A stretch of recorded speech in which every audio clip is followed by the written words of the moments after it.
하나님은 영이시니 예배하는 자가 영과 진리로 예배할지니라. 아멘. 오늘 우리 하나님이 주신 말씀입니다. 누가복음 3장 1절로부터 14절에 있는 말씀, 우리가 한 절씩 교독하면서 하나님 말씀으로 받겠습니다. 디베리오 황제가 통치한 지 15해 곧 본디오 빌라도가 유대 총독으로, 헤롯이 갈릴리의 분봉왕으로, 그 동생 빌립이 이두레와 드라곤릿 지방의 분봉왕으로, 루사아나가 아빌레네의 분봉왕으로, 안나스와 가야바가 대제사장으로 있을 때 하나님의 말씀이 빈들에서 사가랴의 아들 요한에게 임한지라. 요한이 요단강 부근 각처에 와서 죄 사함을 받게 하는 회개의 세례를 전파하니, 선지자 이사야의 책에 쓴 바 광야에서 외치는 자의 소리가 있어 이르되 너희는 주의 길을 준비하라, 그의 오실 길을 곧게 하라. 모든 골짜기가 메워지고 모든 산과 작은 산이 낮아지고 굽은 것이 곧아지고 험한 길이 평탄하여질 것이요, 모든 육체가 하나님의 구원하심을 보리라 함과 같으니라. 요한이 세례받으러 나오는 무리에게 이르되 독사의 자식들아, 누가 너희에게 일러 장차올 진노를 피하라 하더냐. 그러므로 회개에 합당한 열매를 맺고 속으로 아브라함이 우리 조상이라 말하지 말라. 내가 너희에게 이르노니 하나님이 능히 이 돌들로도 아브라함의 자손이 되게 하시리라. 이미 도끼가 나무 뿌리에 놓였으니 좋은 열매 맺지 아니하는 나무마다 찍혀 불에 던져지리라. 아멘. 따라해 봅시다. 하나님의 말씀이 능력입니다. 할렐루야. 여러분, 그런 노래가 있습니다. 하나님의 말씀은 능력이 있어요. 요단강이 갈라지고 여리고성 무너졌네. 하나님 말씀이 가니까 어떤 일이 생겼어요? 요단강이 갈라져서 그들이 마른 땅으로 걷는 줄로 믿습니다. 하나님 말씀이 가니까 홍해 바다도 갈라져서 마른 땅으로 건넜습니다. 하나님 말씀이 가니까 그 든든한 견고한 여리고성이 무너졌습니다. 하나님 말씀이 가니까 천지가 창조되었습니다. 하나님 말씀을 믿고 따라갔더니 아브라함은 믿음의 조상이 되었습니다. 하나님 말씀은 그렇게 능력이 있는 줄로 믿습니다. 오늘 예배하는 저와 여러분, 우리 가운데도 하나님 말씀이 임하면 되는 줄로 믿습니다. 내 앞에 홍해가 막고 있을지라도, 내 앞에 여리고성이 버티고 있을지라도, 내 앞 좌우가 캄캄한 음침한 사망의 골짜기 같을지라도 거기에 하나님 말씀이 임하면 그 말씀이 능력이 될 줄로 믿습니다. 그런데 그 말씀이 오늘 본문을 읽다 보니까 어떻게 해요? 하나님 말씀이 요한에게 임하니라. 할렐루야. 하나님 말씀이 요한에게 임했다는 거예요. 여러분, 이 말씀을 하시기 위해서 오늘 본문 1절에 보니까 당시에 로마 제국의 황제가 나옵니다. 디베리오 로마 황제가 되고 황제의 권력으로 지금 10수년을 다스리고 있었어. 또 누가 등장합니까? 유대 땅의 총독 빌라도가 등장하고, 그리고 이 유대 땅 전체를 분할해서 다스리던 새 왕이 등장합니다. 누굽니까? 보니까 빌립과 또 루사아나와 헤롯 분봉 왕들이 등장하잖아요. 또 누가 등장합니까? 대제사장 두 사람, 안나스와 가야바가 등장합니다. 이런 사람들이 쫙 등장해요. 여러분, 1세기 때 이들은 유대 땅에서 보면 엄청난 인물들입니다.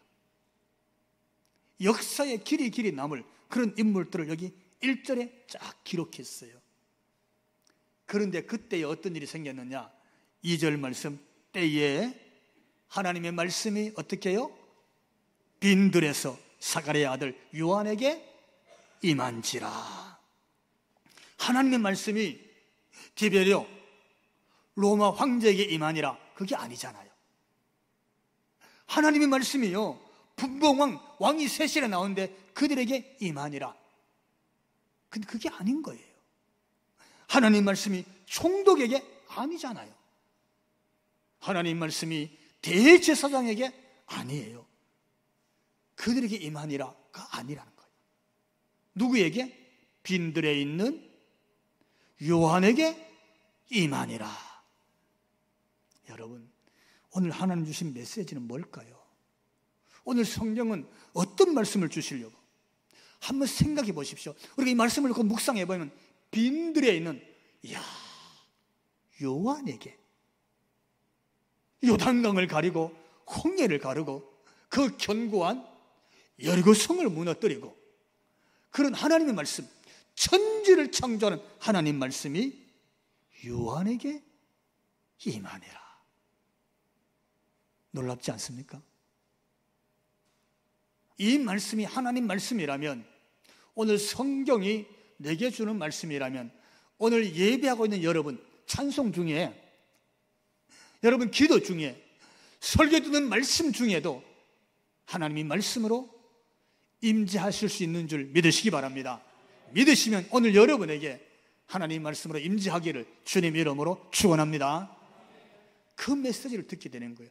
하나님 말씀은 내가 왕이 아니더라도, 총독이 아니더라도, 대제사장이 아니더라도 1세기의 그 유명한 사람처럼 내가 유명한 지위가 있는 그런 사람이 아니더라도, 그냥 내가 인생이 빈들에 있는 사람일지라도 하나님 말씀은 내게도 임할 수 있겠구나.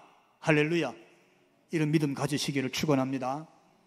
자, 그러면 여러분, 왜 하나님 말씀이, 천지를 말씀으로 지었던 그 하나님의 능력의 말씀이 요한에게 임했을까요? 요한에게. 우선 요한에게 임했는데 수식어가 나왔어요. 요한이 어디 있을 때에? 왕으로? 궁궐에?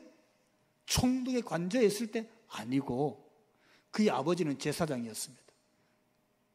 그도 어쩌면 대제사장이 될 수도 있었을 거예요. 그런데 예루살렘 성전에 있을 때 아니고 어디 있을 때? 빈들에 있을 때. 빈들은 궁궐이 아닙니다. 빈들은 총독의 관저도 아니에요. 2절 다시 말씀을 봅시다. 우리 자막으로 읽습니다. 때에 하나님의 말씀이 빈들에서 사가랴의 아들 요한에게 임한지라. 아멘. 여러분, 빈들은 허벌판, 텅 빈 곳. 집이 없어요. 집이 없으니까 사람이 사는 곳이 아니에요. 사람이 사는 곳이 아니니까 사람이 없어요. 허벌판, 아무것도 없어요. 그런 곳에 있었어요. 허벌판, 텅 빈 곳, 사람이 없는 곳에서 버텨야 되니까 요한이 낙타 토롯을 입고 버티는 거예요. 그가 입은 옷이 낙타 토롯이. 허벌판 마을이 아닌 곳에서 버텨야 되니까 그가 먹는 음식이 산에서, 바위에서, 벼랑에서 채취하는 석청이었어요. 메뚜기였어요. 이는 그가 거기서 겨우 버티고 있는 거예요. 그런 곳에 있었는데 그 빈들에서 하나님이 말씀으로 임재하시는 거예요. 여러분, 요한은 실제적으로 빈들에 있었고 이 말씀을 하나님의 영적 메시지로 해석하면 지금 이스라엘의 상태가 영적으로 빈들인 거예요. 그들의 영적 상태가 빈들이야. 오늘 우리의 영적 상태는 어떨까요? 오늘 교회의 상태는, 오늘 우리의 신앙의 상태는 여러분 이렇게 텅 빈 허벌판 같지 않습니까? 다 비워진 곳, 그게 빈들입니다. 거기서는 부귀 영화를 볼 수 없어요. 성공을 꾀할 수가 없습니다. 지위를 찾으려 지위가 없어요. 얻고 싶어도 얻을 게 없고 출세의 길도 없는 곳입니다. 동시에 빈들은요, 욕심도 없습니다. 욕심도 다 비워진 곳이. 자신의 인기도 다 비웠고 어찌 보면 마음도 비워야 됩니다. 거의 빈들이에요. 내 마음까지 다 비워진 것. 생각도 비워야 되고 어쩌면 우리의 욕망도 다 비워야 됩니다.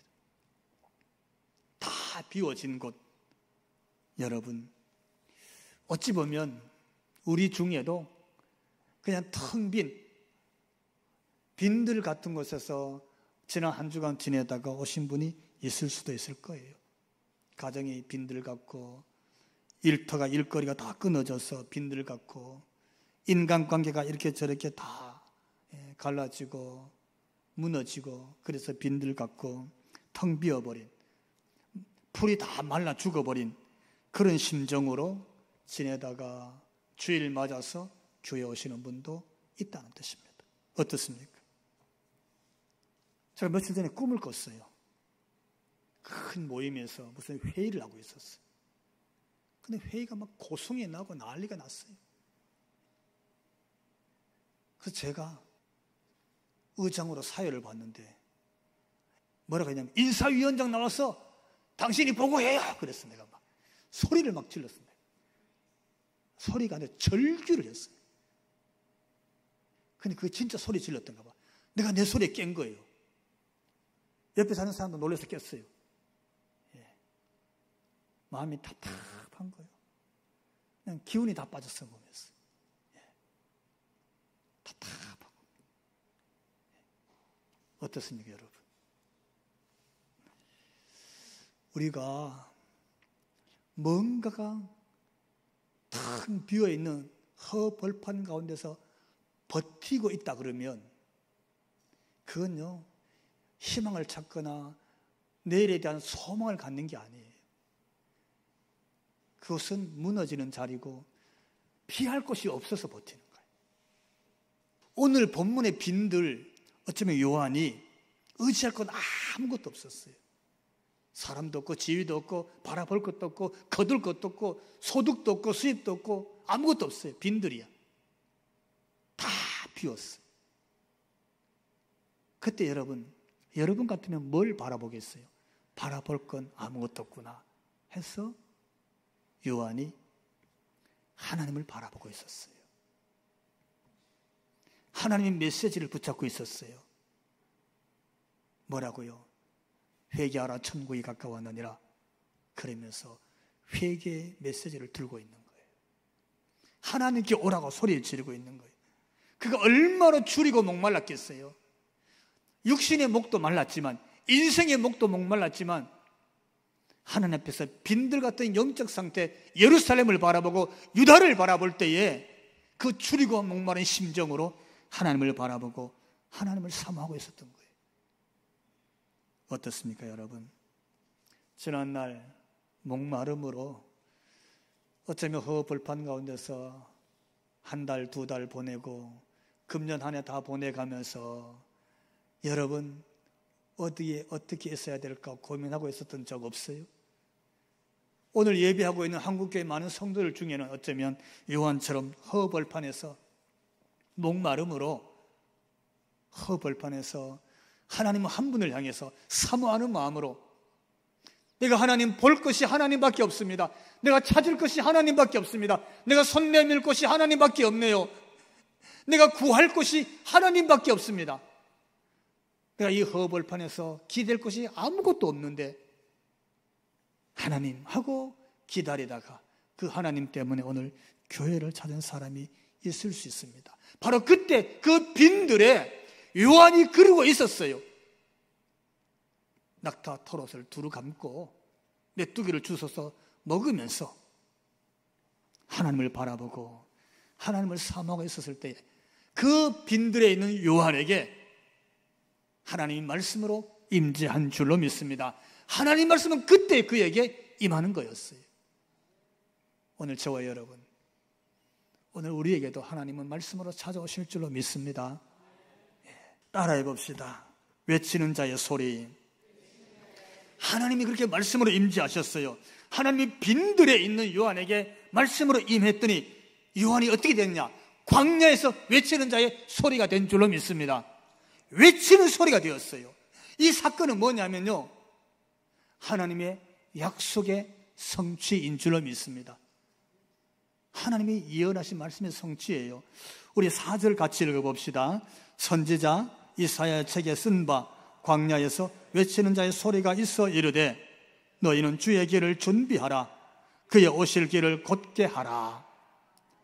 요한이 이렇게 외쳤거든요. 왜? 봐라, 하나님이 이 말씀 주셨다. 내가 오늘 하나님 말씀이 임하고 나니까 내가 이 광야에서 외치는 소리가 되었다. 이게 말씀하시는 거예요. 이게 무슨 뜻이냐 하면, 일찍이 하나님은 예수님 오시기 700년 전에 이사야를 통해서 이미 예언의 말씀을 주셨어요. 이후에 인류를 구할 메시아가 오면 그에 앞서서 이런 일이 생길 것이니라. 그게 이사야 40장 3절에 있습니다. 우리 자막으로 함께 읽습니다. 외치는 자의 소리여 이르되 너희는 광야에서 여호와의 길을 예비하라. 사막에서 우리 하나님의 대로를 평탄하게 하라. 아멘. 하나님께서 이사야를 통해서 말씀을 주셨어요. 외치는 자의 소리가 있다는 거예요. 저 광야에서 외치는 자의 소리요. 네 소리는 어떤 소리냐면, 앞으로 하나님께서 인류를 구원하시기 위해서 메시아를 보낼 것인데 그 메시아의 길을 예비하는 자의 소리여라. 그 소리가 오늘 광야에서 선포되게 된 줄로 믿습니다. 언제 하나님 말씀이 임하게 되니까 그 말씀을 받은 자가 광야에서 외치는 자의 소리가 된 거예요. 어떤 소리였습니까? 그는요, 자기를 외치는 소리가 아니었어요. 요한은 자신이 그리스도라고 외치는 것이 아닌 줄로 믿습니다. 요한은 그리스도가 아니었어요. 그는 외치는 자의 소리인데 어느 정도였습니까? 내가 외치는 자의 소리가 되니까 푹 꺼진 땅이 올라와서 평탄하게 되는 거예요. 내가 외치는 자의 소리가 되니까 꾸불꾸불하던 길이 곧게 되는 거예요. 내가 외치는 자의 소리가 되니까 콱 막힌 담이 길을 막고 있었는데 길이 열려서, 길이 뚫어져서 메시아가 오시는 길이 되었더라. 할렐루야. 그가 외치는 자의 소리로서 선포되어지기 시작하는 거예요. 여러분, 요한은 아무리 사람들이 많이 모여도 자신이 메시아가 아니라 그랬어요. 나는 내 뒤에 오시는 그분의 메시아를 위해서 내가 그의 길을 예비하고 있는 자이지 그분의 신발끈도 내가 하나 풀 수 없다 그랬어요. 여러분, 요한 시대에 누가 신발의 끈을 묶고 풀었는지 아십니까? 종이 주인의 신발끈을 묶고 풀었어요. 종이 하는 일이에요.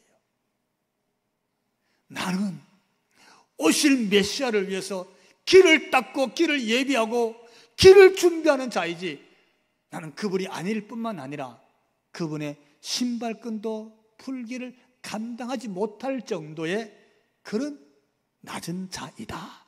그렇게 말하는 거예요. 여러분, 오늘 본문에 외치는 자의 소리는요, 그만큼 자신이 낮아진 자임을 고백하는 거예요. 그만큼 오실 주님의 길을 예비하는 자임을 고백하는 거예요.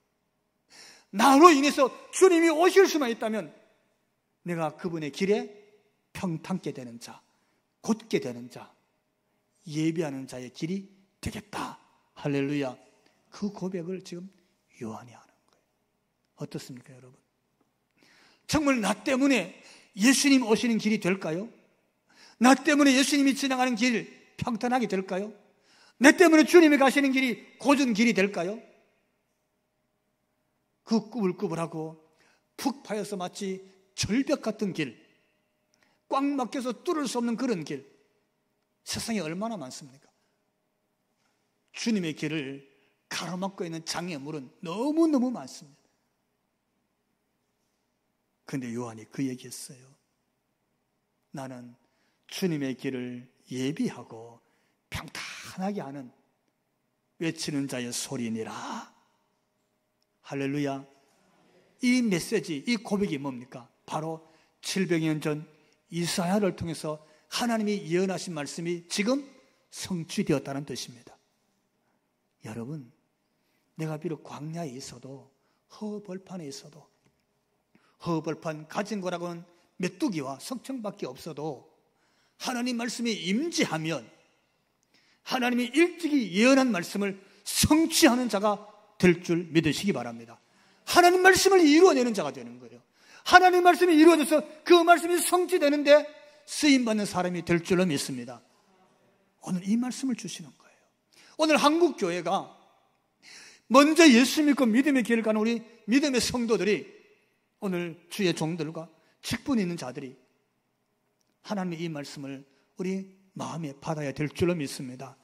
나 때문에, 내가 하는 말 한마디 때문에, 내가 내미는 손길 하나 때문에 주의 길이 열리는 거예요.